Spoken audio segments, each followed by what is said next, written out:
ಈಗ ನಾನು ಕೇಳಿದೆ ನಮ್ಮ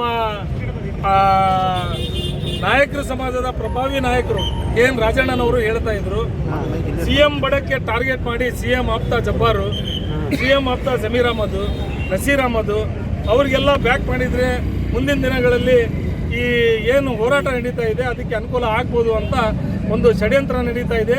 ಈ ಬೆಳವಣಿಗೆ ಒಳ್ಳೆಯದಲ್ಲ ಕಾಂಗ್ರೆಸ್ಸಿಗೆ ಅಂತ ನಮ್ಮ KN ರಾಜಣ್ಣನವರು ಮಾಧ್ಯಮದ ಮೂಲಕ ನಾನು ನೋಡಿದೆ, ಟಿವಿನಲ್ಲಿ ಅವರು ಭಾಳ ಸ್ಪಷ್ಟವಾಗಿ ಹೇಳಿದ್ದಾರೆ.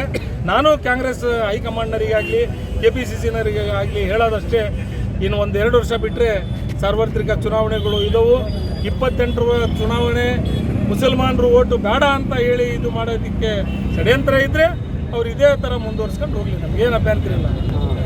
ಈಗ ಪದೇ ಪದೇ ನಮ್ಮ ಮುಸ್ಲಿಂ ನಾಯಕರಿಗೆ ಟಾರ್ಗೆಟ್ ಆಗ್ತಾ ಇದೆ. ಇದಕ್ಕಿಂತ ಮುಂಚೆನೂ ಭಾಳಷ್ಟು ಜನ ನಿಜವಾಗ್ಲೂ ಪಕ್ಷ ವಿರೋಧ ಕೆಲಸ ಮಾಡಿದವರಿಗೂ ಶಿಕ್ಷೆ ಏನು ಕ್ರಮ ಆಗಿಲ್ಲ. ಈ ಏನು ಮಾಡಿಲ್ದವರಿಗೆ ಕ್ರಮ ಆಗ್ತಿರೋದು ಆಶ್ಚರ್ಯ ಆಗ್ತಾ ಇದೆ, ನಮಗೆ ದುಃಖ ಆಗಿದೆ.